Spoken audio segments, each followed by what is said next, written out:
The Age of Revolutions 1830 to 1848। आज हम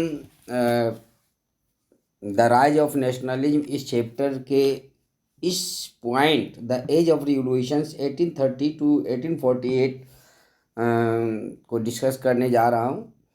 इससे पहले हम इस चैप्टर के 3 वीडियो अपलोड कर चुके हैं, तो अगर आपने उसे नहीं देखा है तो अवश्य देख लें।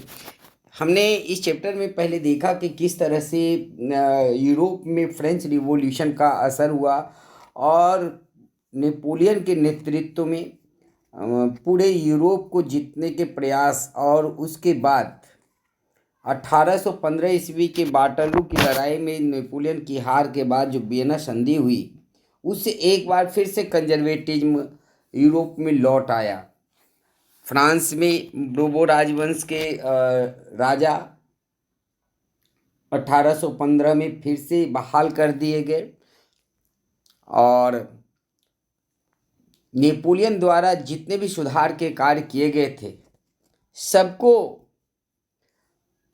बदल दिया गया और फिर से कंजर्वेटिज्म यानी जो राजवंश निरंकुश राजवंश था वह आ गया था। इसके बावजूद जो यूरोप की जनता थी, यहाँ तक कि जो कंजर्वेटिव लोग भी थे, वह 1789 से पहले के समय में नहीं जाना चाहते थे। जो परिवर्तन आया था उसको वो कमोबेश जारी रखना चाहते थे। लेकिन एक बार फिर 1830 ईस्वी से लेकर के 1848 ईस्वी के बीच में पूरे यूरोप में, खास करके यूनान, इटली, जर्मनी, ये सभी जगह इसका असर हुआ। उसके बारे में हम इस पे पढ़ने वाले हैं, तो आइए शुरू करते हैं।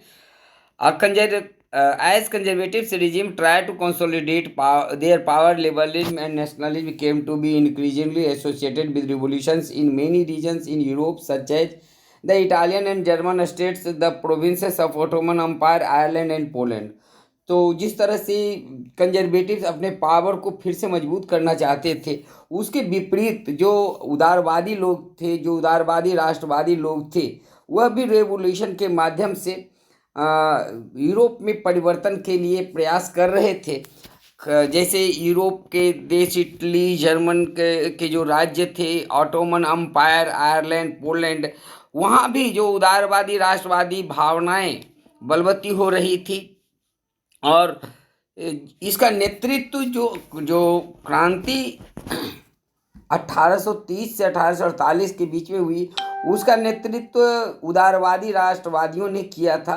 उस समय उदारवादी राष्ट्रवादी होने का मतलब ही क्रांतिकारी होना होता था, और इसमें एजुकेटेड मिडिल क्लास के जो लोग थे, प्रोफेसर, टीचर, क्लर्क या जो बिजनेस से, व्यवसाय से जुड़े हुए लोग थे, वो सारे लोग थे।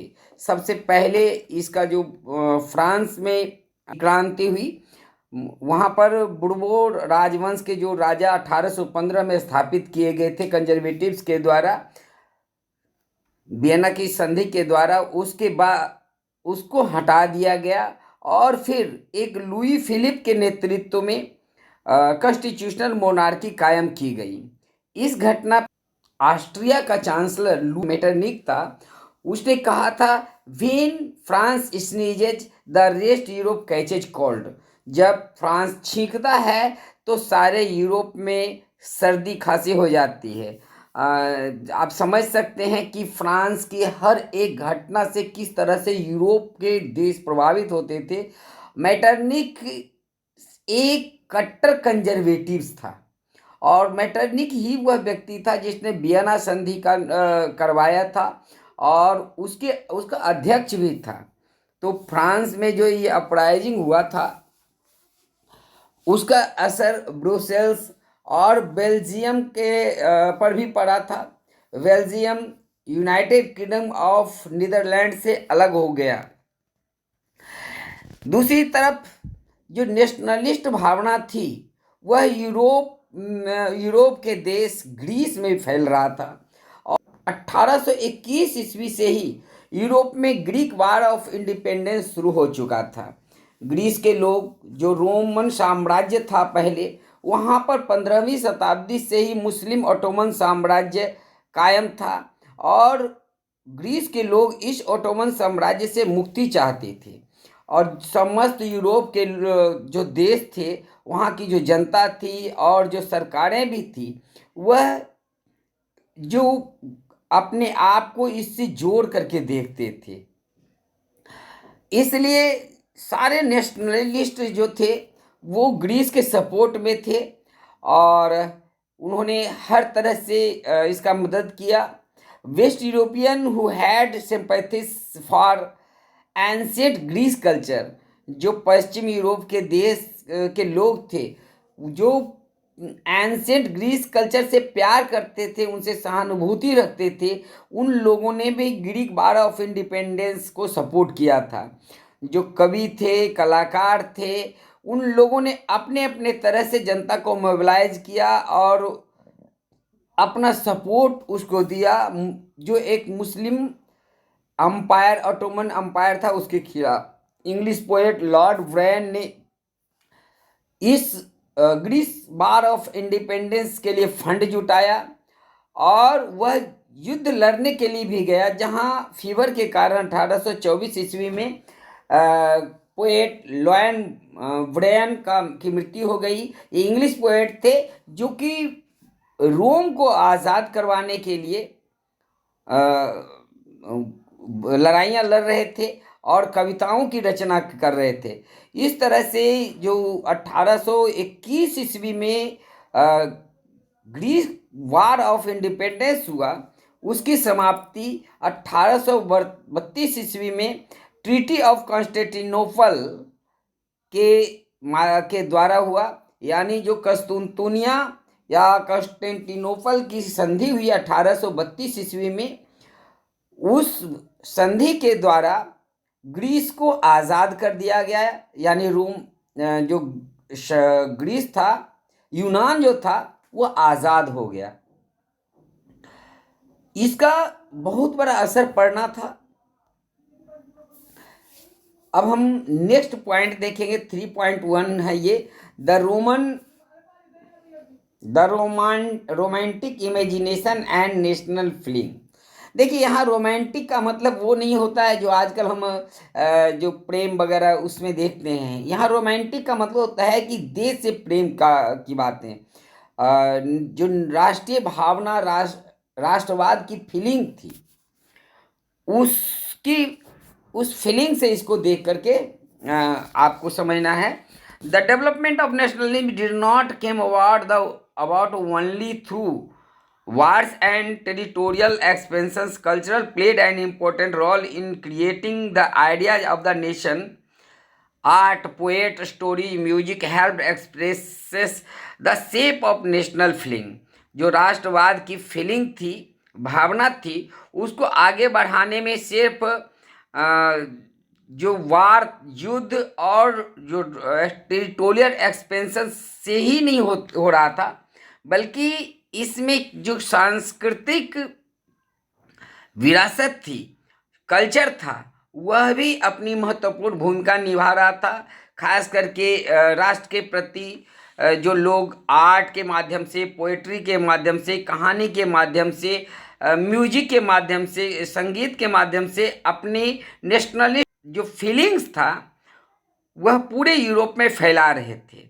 देखिए, हम प्ले करते हैं, नाटक करते हैं, या जो हमारे साहित्य होता है, वह देश में देशभक्ति की भावना को फैलाने में या देश को एक करने में बहुत मदद करता है। किसी भी क्रांति या कोई भी स्वतंत्रता आंदोलन होता है तो उसमें एक बहुत बड़ी भूमिका होती है साहित्यकारों की, कवियों की, तो ऐसे कलाकारों की।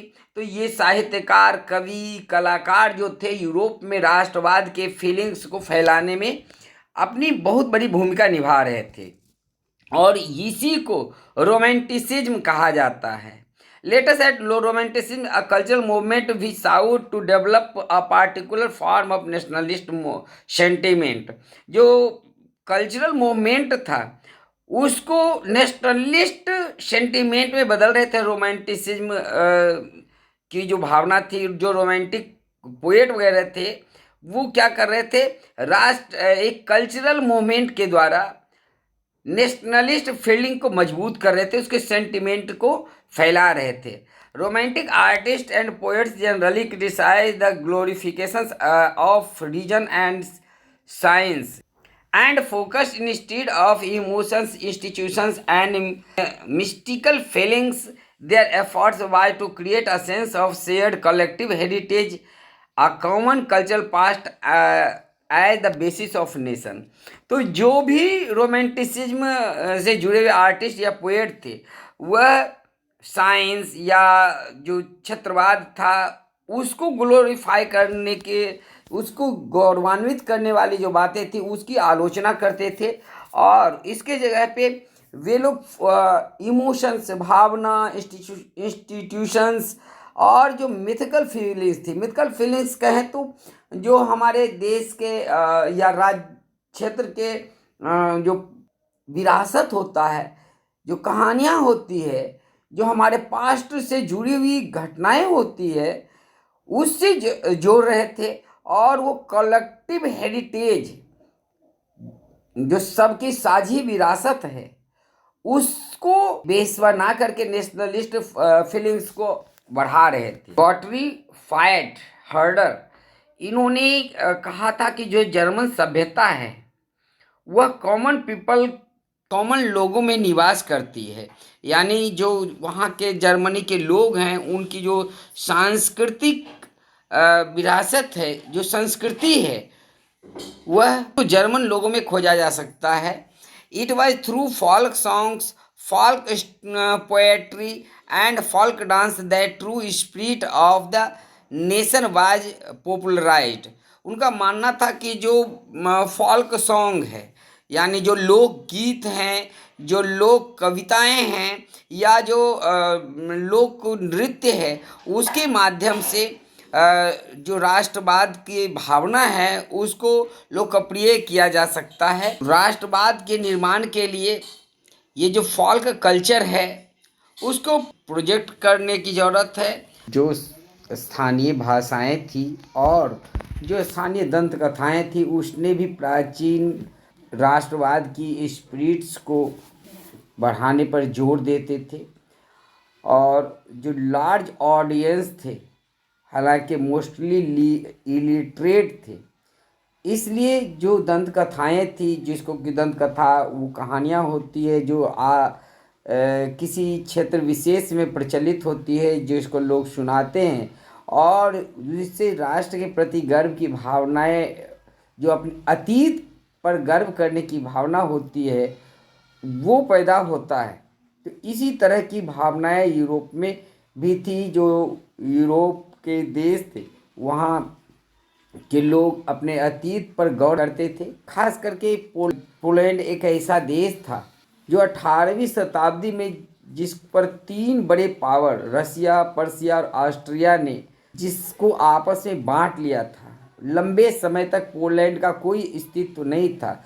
इसके बावजूद उस देश के जो लोग थे, भले ही उनको अलग अलग पावर्स, रसियन, पर्शियन, ऑस्ट्रियन ने डिवाइड किया था, लेकिन वहाँ पर रहने वाले जो लोग थे वो अपने नेशनल फीलिंग्स को जिंदा रखे हुए थे, अपने म्यूजिक के माध्यम से, अपने भाषा के माध्यम से।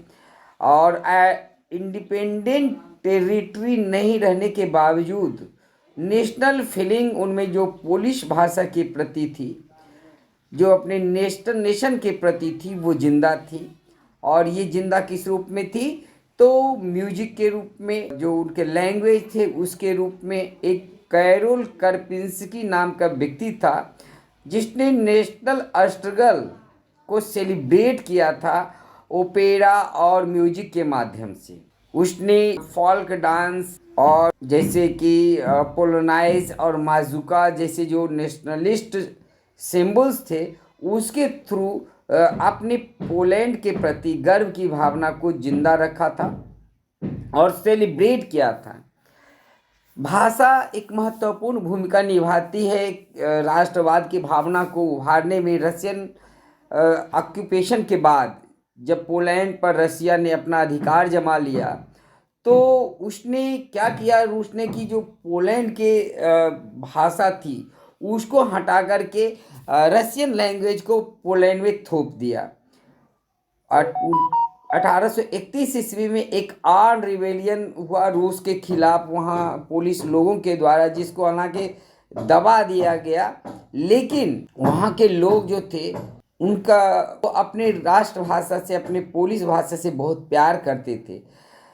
खास करके जो कलर्जी वर्ग था पोलैंड का, उसने इसके खिलाफ सशस्त्र विद्रोह भी किया, लेकिन उनको दबा दिया गया। उनके चर्च, जो पोलिश लोग थे वो चर्च में जमा होते थे और अपने जो धार्मिक शिक्षाएं थी वो पोलिश भाषाएं में देते थे, इससे कि पोलिश भाषाएं जिंदा थी। रूस चाहता था कि लोग पोलैंड में भी रशियन भाषा को अडॉप्ट करें, लेकिन जानते हैं कि अगर आपकी भाषा, आपके कल्चर समाप्त हो जाते हैं तो वो राष्ट्र समाप्त हो जाता है। अगर कोई विदेश आपके देश पर कब्जा किया है, लेकिन आपके कल्चर, आपकी भाषाएं जो है वो जिंदा हैं, तो आपका राष्ट्र जिंदा है। यही बातें थी वहाँ।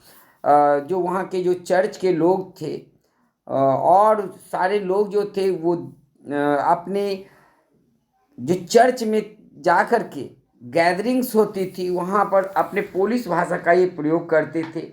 जो बिशप्स थे, जो प्रीस्ट थे, ऐसे बिशप और प्रीस्ट को रूस में की सेना ने या तो जेल में बंद कर दिया या फिर उनको साइबेरिया भेज दिया गया।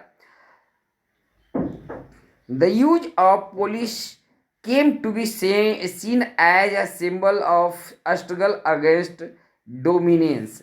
तो जो पोलिश भाषा थी वह रूसी आधिपत्य के खिलाफ एक प्रतीक के रूप में सामने आई थी। यहाँ पर एक ग्रीम ब्रदर्स की कहानी यहाँ दी हुई है, उसको भी हम देख लेंगे।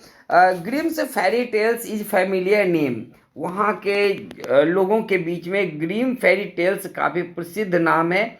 ये जैकोब और विल्हेम ग्रिम, ये दो भाई थे जिनका जन्म हनाऊ में 1785 और 1786 में हुआ था। इन दोनों ने कानून का अध्ययन किया था, लेकिन इनका जो इंटरेस्ट था वो जो ग्रामीण क्षेत्रों में कहानियाँ थी, यत्र तत्र यहाँ वहाँ लोग जिसको बहुत ही आनंद से सुनते और बोलते थे, उनको एकत्र करने में इनको बहुत ज़्यादा इंटरेस्ट थी। और इसमें इन दोनों भाई जैकोब और विल्हम ने 6 साल का समय बिताया और बाद में उन्होंने उस कहानियों को अपने अगले जनरेशन को हैंड ओवर किया। इस तरह से इन दोनों भाई ने अडल्ट्स जो कि कहानियाँ पॉपुलर हुई वो बच्चे में, और जो वयस्क लोग थे उनमें काफ़ी पॉपुलर हुआ। 1882 ईस्वी में इन दोनों भाई के कहानियों के फॉल्क टेल्स के जो कलेक्शन हैं वो पब्लिश्ड हुए। और बाद में ये दोनों भाई लिबरल पॉलिटिक्स में, उदारवादी राजनीति में भी एक्टिव हुए और फ्रीडम के जो प्रेस की स्वतंत्रता थी उसके दोनों भाई हिमायती थे। In the meantime they also published 33 volume of dictionary of the German language. इन्होंने 33 वॉल्यूम में डिक्शनरी को भी प्रकाशित किया। The Grimm brothers saw French domination as a threat to German culture and believed that the folk tales they had collected but expressions as a pure and authentic German spirit। तो इन दोनों भाइयों का ऐसा विचार था कि फ्रांस आधिपत्य है जो है वो जर्मन सभ्यता के लिए एक बहुत बड़ी चुनौती है। इसलिए इनका मानना था, ये विश्वास करते थे कि जो इन्होंने फॉल्क टेल्स को कलेक्ट किया है वह शुद्ध और विश्वसनीय जर्मन भावना को प्रतिबिंबित करती है। They considered their projects of collection folk tales and develop the German language as a part of wider efforts oppose French domination and create a German national identity. तो इन्होंने अपनी जो कहानियों को जमा किया था, डेवलप किया था, तो जर्मन लैंग्वेज को इन्होंने इनके प्रयास से काफ़ी ज़्यादा डेवलप हुआ। इन्होंने जो फ्रेंच भाषा का विरोध किया, उसने जर्मन नेशनल आइडेंटिटी को क्रिएट किया।